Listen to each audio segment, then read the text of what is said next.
na sa Unilevel may 50.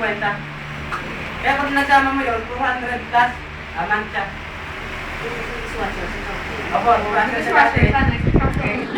Kaya nga gawin nyo, kung gusto maging kagaya ni Rek, mag-diwas mo na kayo.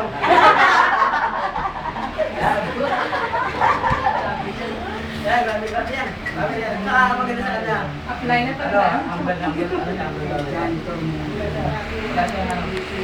Hindi rin po ito graduate. Dito nakatapos ng pag-aaral. Pero sabi nga, wala naman sa... Kasi merong pinag-aralan.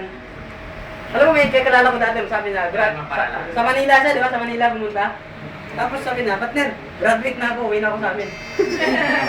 Sabi, anong gagawin mo? Mag-aararo? Graduate na raw siya.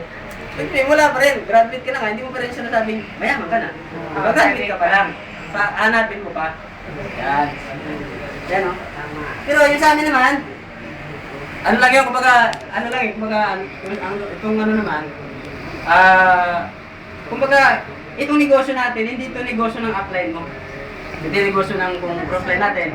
Negosyo mo to. Kaya dito po, no, pagtanda po natin, no, pag hindi kayo maman, ikaw may kasalanan. Pag yumaman ka rito, ikaw rin may kasalanan. Paras lang yan. Dalawang ano lang yan, pero yan. Yan, tuloy natin, no. Ibig sabihin nito, pag ito lumaki, yan lang binibilang ng computer. Basta pares-pares, kaya nga to si Rex, ang pinapares niya, 30 mil a week yun. 30 mil siya a week. Dahil sa dami na siyang grupo. Kayo, baka taon-lay pa kayo ni Rex eh. Kasama pa kayo sa papares-pares na. Di mo lang, kasi ganun talaga ang networking. Kaya sabi nga, may nabasa nga akong ano, sabi daw, para maging financially free ka, ang gagawin mo raw, no?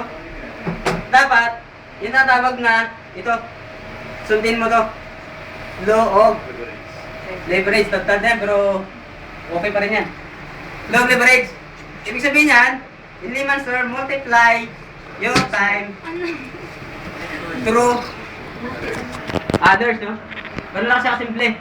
Ibig sabihin, sabi ko, ba't